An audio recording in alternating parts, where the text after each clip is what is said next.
बिहार विधानसभा चुनाव से पहले सीमांचल की सियासत में जबरदस्त गर्मी आ गई है। किशनगंज से असदुद्दीन ओवैसी ने सीमांचल न्याय यात्रा की शुरुआत कर दी है। ठाकुरगंज की सभा में ओवैसी ने आरजेडी और तेजस्वी यादव पर सीधा निशाना साधते हुए जनता से कहा, अब वे खुद तय करें कि उनकी असली आवाज कौन बनेगा। ओवैसी का ये दौरा सीमांचल की राजनीति में बड़ा बदलाव ला सकता है। के कमजोरों के नातवा और मजबूरों के तनहा मुनफरिद और जुरतमंद आवाज जनाब नबी साहब को हम आवाज देते हैं। बिस्मिल्लाहिर्रहमानिर्रहीम, अस्सलाम वालेकुम व रहमतुल्लाहि व बरकातुहू। मोहतरम जनाब अख्तर उल ईमान साहब, आदिल हसन साहब, हसनैन साहब, मौजूद हाज़रीन इकराम, क्योंकि काफी वक्त हो चुका है, देर भी होगी हमको आने में, मैं माजरत चाहता हूं और 5-6 मिनट के अंदर मगरिब की नमाज का वक्त भी शुरू होने वाला है। हम आपसे ये अपील करने आए हैं कि आप मुत्तहिद रहिए और इंशाअल्लाह ताला आपके बाद ठाकुरगंज से आप मजलिस इत्तेहादुल मुस्लिमीन के उम्मीदवार को यहां से कामयाब करके बिहार के असेंबली में भिजाइए, ताकि आपके विधानसभा में जो बहुत से मसले मसाइल हैं, एक फहरिस्त है कामों की जो मुझे बताया गया कि यहाँ पर मंडी की जरूरत है, यहाँ पर अनानास और केले की पैदावार होती है और उनको उनकी कीमत नहीं मिलती है और दलाल उससे फायदा उठा लेते हैं।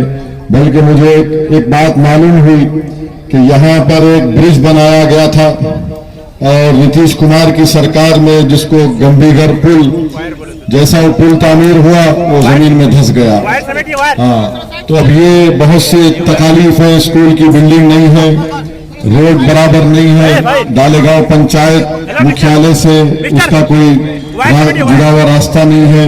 तो इन तमाम चीजों के हल के लिए मेरी आपसे गुजारिश है कि आप मुत्तहदा तौर पर मजलिस को कामयाब करिए। अख्तर उल ईमान की क़ियादत में बिहार में सीमांचल में मजलिस आपकी आवाज, आपकी मसाइल की तर्जुमानी कर रही है।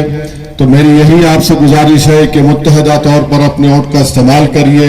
बीजेपी को रोकना है और बीजेपी को रोकने के लिए ही मजलिस इत्तेहादुल मुस्लिमीन ने कोशिश की। मगर अगर हमारी इस कोशिश को कोई कमजोरी समझता है कि हमने खत लिखकर उनसे गठबंधन में अलायंस की या इत्तेहाद की बात की, हम कमजोरी की बुनियाद पर नहीं लिखे बल्कि ताकत की बुनियाद पर खत लिख कर दिए। और अगर खत लिखकर देना अगर वो कमजोरी समझ रहे हैं तो इंशाअल्लाह ताला उनको बहुत जल्द पता चल जाएगा जब इंतखाबात होंगे। मेरे अजीज दोस्तों और बुजुर्गों, जब से देश में बीजेपी की सरकार बनी है, नरेंद्र मोदी ने कोई कसर नहीं छोड़ी। मुख्तलिफ समुदायों में गलत फहमी और जहर फैलाने का काम उन्होंने किया। एक नया कानून बना दिया, वक्फ तरमीमी कानून, जिसके जरिए से हमारी मसाजिद को छीनने की कोशिश की जाएगी, दरगाहों को, खानखाहों को छीनने की कोशिश की जाएगी।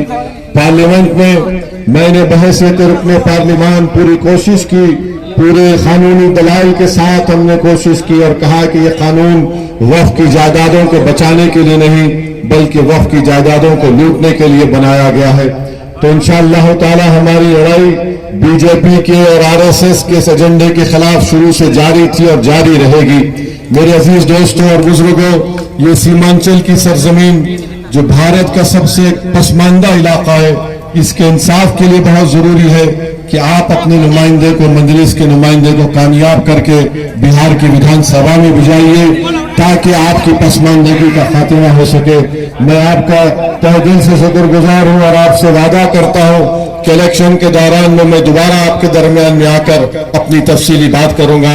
आपका बेहद शुक्रिया जो आप इतनी बड़ी तादाद में आज यहाँ पर आए, क्योंकि मगरिब की अज़ा का वक्त, नमाज का वक्त करीब है, इसलिए मैं आपसे इजाजत चाहता हूँ। बहुत बहुत शुक्रिया। अस्सलाम वालेकुम।